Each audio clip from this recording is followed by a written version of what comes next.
말씀은 죽음의 슬픔을 이기는 재림과 부활 소망 이런 제목으로 데살로니가 전서 4장 13절에서 18절까지 말씀입니다. 저랑 한 절씩 교독하겠습니다.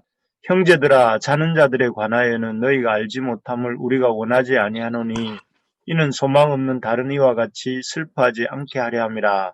우리가 우리가 예수께서 죽으셨다가 다시 살아나심을 믿을진대 이와 같이 예수 안에서 자는 자들도 하나님이 그와 함께 데리러 오시리라. 우리가 주의 말씀으로 너희에게 이것을 말하노니 주께서 강림하실 때까지 우리 살아남아 있는 자도 자는 자보다 결코 앞서지 못하리라. 주께서 호령과 천사장의 소리와 하나님의 나팔 소리로 친히 하늘로부터 강림하시리니 그리스도 안에서 죽은 자들이 먼저 일어나고 그 후에 우리 살아남은 자들도 그들과 함께 구름 속으로 끌어올려 공중에서 주를 영접하게 하시리니 그리하여 우리가 항상 주와 함께 있으리라. 그러므로 이런 말로 서로 위로하라. 아멘. 아멘. 예. 요즘 날씨가 이렇게 아침, 점심 이때 날씨가 다른 것 같고 또 저녁과 또 밤과 낮에 또 기온이 다른 것 같습니다. 그래서 이런 계절이 바뀔 때 환경의 변화가 많은 것 같고 또 이런 환경의 변화 속에서 연약한 분들이 좀 많이 돌아가시게 되는 경우가 많은 것 같습니다. 개인적으로 가만히 생각을 해보니까 7년 전 2013년 오늘이 우리 어머님이 이렇게 돌아가신 날이더라고요. 또 어제 말고 그제는 우리 외사촌 형님이 저보다 한 5, 6살 많은 형님인데 갑자기 돌아가셔서 조문을 수요 기도회를 마치고 다녀왔었습니다.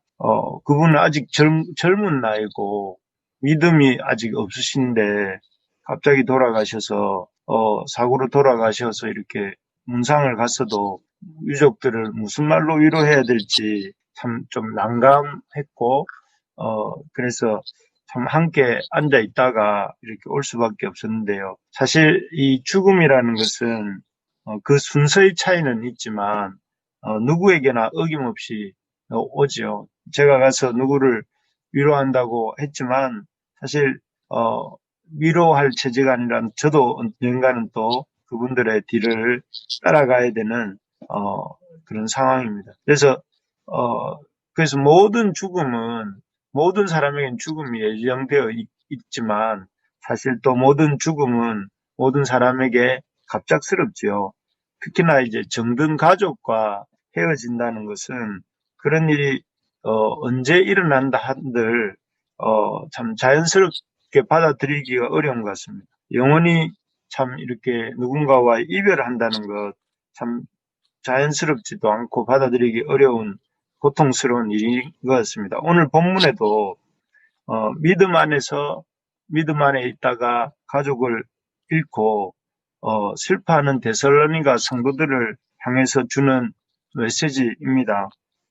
여기 이 자는 자들에 관하여 이러면서 시작하고 있는 본문인데요. 참 지금도 이 코로나 시대에도 우리나라는 그렇지 않지만 의료 시스템이 낙후된 나라 혹은 또 코로나에 대해서 방역을 제대로 잘 하지 못한 나라에서는 이 사람들이 많이 죽고 있고 또 죽은 사람들의 시신이 좀 함부로 방치되는 경우를 몇몇 나라들에서 뉴스를 통해 보곤 했습니다. 20세기 전인 이 고대 로마 사회에서도 전염병이 많았고 또는 전염병이 없을지라도 그 위생 환경들이 열악했기 때문에 사람들이 어떤 이유로 인해서 죽게 되면 그 죽은 시신들이 함부로 방치되면서 이렇게 악취를 풍기면서 이렇게 던져져 있곤 하는 게 일상적이었다고 합니다. 그래서 따뜻한 온기를 갖고 있을 때는 그렇게 사랑스럽고 또 존중받던 사람들이 죽음과 동시에 싸늘한 시신이 되어 함부로 길가나 또 공터에 방치되는 그 죽음들이 방치되는 경우가 흔했다고 하고, 또 그렇기 때문에 데살로니가 성도들 중에도 가족을 먼저 죽음으로 잃게 된 경우에 그런 가족들에 대한 어떤 그런 의문이 생겼던 것 같습니다. 주님 안에서 먼저 죽게 되면 어떻게 되는가? 그 가족이 죽음으로 이렇게 먼저 떠나게 되면 그 가족들은 이렇게 공동체로부터도 잊혀지고 버려지고 또 세상 사회에서도 버려지고 또 마지막에는 주님 앞에서도 버려지는 거 아닌가? 그래서 영원히 잊혀지고 또 그래서 이 사라지는 게 아닌가 하는 그런 걱정들이 있었던 것 같습니다. 뭐 그럴 만도 하지요. 아까도 말씀드린 것처럼 그 시대의 분위기가 죽은 자들은 그냥 방치되거나 이 또 죽음들이 또 이렇게 모욕을 당하거나 또는 영영이 잊혀지는 경우가 왕왕 있었기 때문에 일반적인 현상이었기 때문에 데살로니가 성도들이 먼저 죽은 자들, 이런 자들은 아주 이렇게 버려지고 잊혀지고 또 나중에는 결국 망각 속으로 사라지는 그런 거 아닌가 이런 생각을 했다는 것이죠. 여러분들은 어떻게 생각하십니까? 정말로 믿음 안에서 먼저 죽은 자들은 어떻게 되는 것일까요? 죽는 순간 모든 가족들, 모든 공동체 식구들, 그리고 또 교회로부터 하나님으로부터 떨어져 나가고 잊혀지고 또 버려지고 그렇게 되는 것일까요? 그래서 아무것도 없는 것으로 그냥 이렇게 돌아가는 것이라고 생각하십니까? 정말 죽음이야말로 모든 것으로부터의 단절, 그리고 그로 인한 허무, 그리고 그 자체로 이렇게 잊혀지는 그런 것인가? 이런 성도들이 죽음을 맞이할 때, 또 그런 죽음을 맞이한 성도들을 우리가 위로할 때 우리가 어떻게 반응하고 해야 되는지를 다루는 본문이 지금 이 본문입니다. 그래서 이 4장 18절에 보면 그러므로 이러한 말로 서로 위로하라고 합니다. 그러니까 세상 사람들처럼 이렇게 그 슬퍼하고 소망 없어 할 것이 아니라 이런 말로 서로 위로하라는 내용이 나오죠. 그 당시 13절에 보면 성도들이 소망 없는 다른 이와 같이 슬퍼한다 이랬는데 사람들이 많이 죽으면 참 모든 게 끝났다고 생각하면서 슬퍼했는데 그렇게 슬퍼하지 말고 이러한 말로 위로하라고 한 내용이 나오는데 첫 번째로는 어떻게 위로해야 되느냐면 믿는 자에게 죽음은 끝이 아니라는 것을 알아야 된다는 것입니다. 우리 13절을 한번 한 목소리를 읽어볼까요? 13절입니다. 시작. 형제들아 자는 자들에 관하여는 너희가 알지 못함을 우리가 원하지 아니하노니 이는 이는 소망 없는 다른 이와 이와 같이 슬퍼하지 않게 하려 함이라. 여기에 보면 죽은 자들에 대해서 얘기하는데 바울은 어떻게 표현을 합니까? 형제들아 자는 자들에 관하여는 너희가 알지 못하면 우리가 원하지 아니하는다 하면서 자는 자들이라고 표현을 해요. 또 14절에도 보면 그 예수님 안에서 먼저 죽은 사람들을 일컬어서 예수 안에서 자는 자들도 하나님이 그와 함께 데리고 오시리라 이렇게 돼 있고, 그리고 15절에도 보면 뭐라고 되어 있냐면은 그 주께서 강림하실 때까지 우리 살아남아 있는 자도 자는 자도보다 결코 앞서지 못하리라고 하면서 이 죽은 자들을 계속해서 뭐라고 하느냐면 자는 자들이다. 잔다 이렇게 표현합니다. 잠이라는 것이 그렇잖아요. 우리가 어젯밤에도 자고 지금 눈을 떴는데 잠의 특징은 계속 일시적인 어떤 것이죠. 그래서 눈을 감았다가 뜨면 모든 것이 회복되어지고 새로워지는 이것이 잠의 특징인데 그와 같이 죽음도 일시적인 것이고 새로운 깨어남이 있는 것을 깨어남이 있다 하는 것을 암시하고 있는 것이 이 잔다는 표현이죠. 그래서 일찍이 예수님께서 그 사랑하시던 자 나사로가 죽었을 때에 베다니에 가셔서 이렇게 가시면서 하시는 말씀이 뭐였습니까? 우리가 나사로를 깨우러 가자 하고 요한복음 11장에 보면 그렇게 말씀하십니다. 실제로 이렇게 예수님이 나사로에 도착해서, 베다니에 도착하셔서 이렇게 있을 때는 나사로가 죽은 지 나흘이 지나서 썩은 냄새가 시체에 썩는 냄새를 풍기고 있었습니다. 그런데 예수님 어떻게 하셨어요? 나사로야, 나오라! 이렇게 말씀하실 때 죽었던, 그래서 배로 동이고 있던 나사로가 무덤에서 걸어 나오지 않습니까? 그런 것처럼 예수님이 제일 처음으로 이렇게 죽음을 잠이라고 신약에서는 잠이라고 처음 표현하셨고, 또 그런, 잠이라는 것이 죽음이 잠과 같은 것임을 보여주신 사건이 방금 말씀드린 이 나사로를 살리신 사건입니다. 그리고 예수님의 그런 어떤 죽음이 어떤 소멸이 아니라 잠과 같은 다시 깨어나고 새롭게 되는 것임을 보여주신 사건의 절정이 무엇이냐면 예수님이 장사된 지 사흘 만에 다시 살아나시고 하늘로 올라가신 사건입니다. 이를 통해서 예수님께서는 죽음이 마치 한쪽 방에서 또 다른 방으로 이렇게 옮겨갈 때에 우리가 문을 통과하지 않습니까? 문을 열고 이 방에서 저 방으로 건너가는 것처럼 그런 문과 같은 역할을 하는 것이 죽음이다. 그래서 우리가 죽음을 통해서 이렇게 우리가 잠시 이 어떤 잠을 들지만 그러나 그것을 통해서 새로운 세계로 우리가 넘어가게 되는 그런 통과하는 어떤 문과 같은 것임을 이렇게 보여주신 것이죠. 실제로 우리가 언젠가는 우리도 각자의 시간에 주님 앞에 부르심을 받게 될 것입니다. 그럴 때 우리가 그 죽음이 끝이나 소멸이나 또는 공동체로부터 떨어지는 날이 아니라 하나님이 주시는 어떤 새로운 세계로 진입하는 이런 것임을 우리가 붙잡을 수 있기를 바랍니다. 그래서 육체의 종말은 우리가 죽고 없어지는 것이 아니라 일시적으로 잠자고 우리의 영은 주님께로 곧장 이렇게 나아가는 그런 날이 된다는 것입니다. 때문에 우리가 죽는다는 것으로 인해서 죽은 자에 대해서 슬퍼하고 애도는 당연히 해야 되지만, 그러나 죽음 이후에 아무런 소망이 없는 사람처럼 너무 과도하게 슬퍼하고 또 그 슬픔으로 인해서 이렇게 어떤 모든 것을 전폐하고 이렇게 사는 것은 이런 하나님의 백성의 그런 자세가 아닌 것입니다. 그래서 여러분, 우리가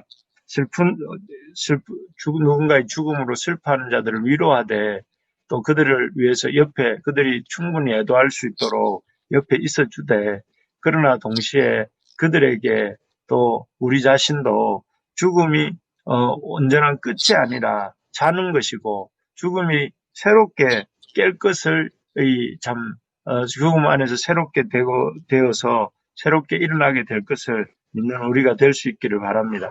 두 번째로 보면 우리가 성도의 죽음과 죽음을 맞이할 때 또 우리가 어떻게 위로해야 되는가 하면은 만남의 소망을 가져야 된다 하는 것입니다.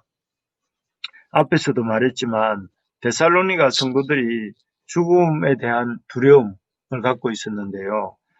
그 이면에는 함부로 다루어지던 당시에 죽음의 문화가 있었던 것이죠. 앞에도 말했지만, 누군가가 죽게 되면 그 사람들은, 이렇게 눈에 보이는 것은 아주 시신이 함부로 다루어지거나 또는 아니면 죽은 사람에 대해서 아주 이렇게 잊어버리고 또 버려지고 또 나아가서는 이렇게 공동체로부터 모든 사람들로부터 잊혀지는 거 아닌가 하는 두려움이 그들을 더욱더 이 죽음에 대해서 두렵게 만들었던 것이죠. 이에 대해서 바울은 첫째는 죽음이라는 것이 자는 것이다 하는 것을 주 안에서 자는 것이다 이렇게 말을 하고, 두 번째는 그 죽음 이후에 일어날 일들을 14절부터 이렇게 상세하게 설명합니다. 그래서 여기 보면 14절에서 보면 뭐라고 했냐면은 앞에서도 말씀했던 것처럼 이 죽은 자들을 잔다 하는 표현도 있고 죽은 자들이 어떻게 되어 있느냐면은 예수 안에서 자는 자들이라고 되어 있어요. 그러니까 죽음으로 인해 가지고 예수님께로부터 버려지는 것이 아니라 죽은 자들이 어디에 있다는 거예요? 예수 안에 있다는 거예요. 예수님 안에. 예수님 밖으로 버려지고 예수 공동체 밖으로 버려지고 어떤 우리의 기업 밖으로 버려진다고 자꾸 생각을 하는데 오히려 그 밖으로 버려지는 것이 아니라 예수 안에서 자는 자들, 예수 안에 있는 자들이라고 표현을 하죠. 그리고 16절도 우리 한번 읽어볼까요? 시작. 주께서 호령과 천사장의 소리와 하나님의 나팔로 친히 하늘로부터 강림하시리니 그리스도 안에서 죽은 자들이 먼저 일어나고. 여기도 보면 뭐라고 돼 있느냐면 그리스도 안에서라고 돼 있어요. 그러니까 주님 밖에 있는 것이 아니고 공동체 밖에 교회 밖에 있는 것이 아니고 또 이렇게 우리의 밖에 있는 것이 아니라 안에 있다. 그러니까 결코 죽음으로 인해서 그 믿는 자들이 먼저 죽은 자들이 어디엔가 주님 밖에 교회 밖에 소망 밖에 던져진 것처럼 생각할 수 있는데 전혀 그렇지 않고 예수님 안에 그 공동체 안에 있게 되고 그래서 심지어 여기 보면 14절에서 말하는 것처럼 그 주님이 오실 때 예수 안에서 먼저 죽은 자들도 그와 함께 데리고 오시고 그러니까 주님의 그 강림을 믿는 그 살아있는 자보다 먼저 죽은 자들이 주님과 함께 강림에 참여하게 되고 또 그 여기 16절에도 보면 주님의 마지막 호령과 천사장의 소리와 나팔 소리 가운데서도 주님 안에 있는 자들이 먼저 일어나게 된다. 그래서 오히려 주 믿는 자들이 주를 믿고 먼저 돌아가신 또 먼저 죽은 자들이 그 방치되거나 버려지는 것이 아니라 주님 안에 들어가 있게 되고 주님의 어떤 그 모든 영광스러운 이 부활과 재림과 또 이런 모든 일들에 가장 살아있는 자들보다 먼저 참여하게 된다 하는 것을 보여주는 거죠. 버려지는 것하고는 오히려 상관이 없고 오히려 더 주님의 그 역사의 그 중심에 서게 될 것을 말합니다. 그리고 오히려 죽지 않고 살아있는 자들이 그 죽은 자들보다 나중에 여기 보면 우리가 15절을 한번 읽어볼까요? 읽어보겠습니다. 시작. 우리가 주의 말씀으로 너희에게 이것을 말하노니 주께서 강림하실 때까지 우리 살아남아 있는 자도 하는 자보다 결코 앞서지 못하리라. 여기에 보면 살아남아 있는 자들이 오히려 앞서지 못한다. 그러니까 먼저 죽은 자들이 먼저 그 다음이 살아있는 자들이 그 주님의 영광에 먼저 믿음 안에서 죽은 자들과 똑같은 영광이지만 오히려 순서적으로 볼 때는 살아남아 있는 자들이 그 후에 죽어 있는 자보다 나중에 그 영광에 참여한다 하는 것을 통해서 그 주 안에서는 죽는 것이 살아있는 것보다 훨씬 더 강력하게 주님께 연합되는 그런 근거가 된다. 연합되게 된다게 된다 하는 것을 보여주는 것입니다. 그렇기 때문에 너희들이 믿는 가족에 이렇게 누군가가 먼저 죽었다 하든지 그런 것으로 인해서 낙심하지 말 것을 당부하고 있는 내용입니다. 그래서 여기 보면 우리가 하나님의 예수님의 강림할 때 일어날 일들이 16절, 17절, 18절에 나옵니다. 16절, 17절, 18절에 보면 순서가 앞에서 잠깐 반복했지만 먼저는 주님이 그 나팔 소리와 호령 소리로 하늘로부터 강림하실 때 누가 먼저 일어난다고 되어 있습니까? 16절에 보니까 그리스도 안에서 죽은 자들이 먼저 일어나고 순서가 그렇게 돼요. 죽은 자들이 먼저 일어나고 그 다음에 누가 일어나게 됩니까? 17절에 보니까 그 후에 우리 살아남은 자들도 그들과 함께 구름 속으로 끌어올려 간다고 되어 있고, 그리고 그 다음엔 또 어떻게 된답니까? 믿음 안에서 먼저 죽은 자들이 먼저 일어나고 살아남은 자들도 함께 구름 속으로 끌어올려지고, 그리고 그 다음에는 이 모든 성도들이 한 명도, 죽은 자들도 살아있는 자들도 한 명도 빠뜨림 없이 공중에서 주님을 재림 만나게 되고 주님과 함께 영원히 같이 있게 된다 하는 것을 보여줍니다. 그래서 어떤 영혼도 죽은 자들이나 살아있는 자들이나 어떤 영혼도 이렇게 소외되거나 버려지거나 방치되는 것 없이 주님 안에서 그 죽음을 먼저 당했든 나중 당하든 아무 상관없이 모든 믿는 자들은 주님의 그 영광에 참여하게 되고 항상 주님과 함께 있게 되고 한순간도 죽음으로 인해서 버려지거나 또 잊혀지거나 또 참 방치되는 일은 없다 하는 것을 보여주는 것입니다. 그래서 여기 4장 16절부터 18절에 아주 이렇게 그 천사장의 나팔 소리, 그 후에 그 사람들이 들어올림을 받고 그리고 이런 그림들을 이렇게 그리면서 우리에게 말씀해 주고 있는 것이죠. 참 놀라운 일입니다. 그 주님 안에서 앞서 죽은 사람들은 결코 사람들에게서나 주님에게서나 공동체에게서나 잊혀지지도 않고 버려지지도 않는다는 걸 믿으시기 바랍니다. 아멘. 우리가 죽음의 현장에 가보면 모든 것으로부터 단절되어서 그가 이렇게 그의 존재가 없어지고 그의 시선은 이렇게 그 물건처럼 취급되는 거 아닌가 이렇게 생각을 하는데 오늘 말씀을 통해서 죽은 자들이 결코 버려지거나 잊혀지거나 또는 이렇게 없었던 존재처럼 되어지는 것이 아니라 주님 안에 있게 되고 주님 안에 있으면서 주의 부활과 또 주의 강림과 주의 영광에 그 산자들보다 먼저 참여하게 된다는 것을 우리가 기억하면서 그래서 누군가가 죽음을 당했을 때 그분들에게 다가가서 먼저는 그분들의 그 헤어짐의 아픔에 같이 애도하고 같이 슬퍼해야 되지만 동시에 그분들에게 또 천국의 소망이 있음을 알고 그렇게 그 힘을 줄 수 있는 우리 부르심의 가족들 되기를 소망합니다. 그래서 우리가 이렇게 오늘 말씀을 통해서 깨닫게 되는 것은 죽음도 우리와 주님 사이를 갈라놓을 수가 없고 죽음은 오히려 우리를 주님과 더 깊이 연합시키시는 그런 통과 의례다 하는 것을 우리가 기억하면서 소망을 가질 수 있기를 바랍니다. 그래서 우리가 구름 속으로 참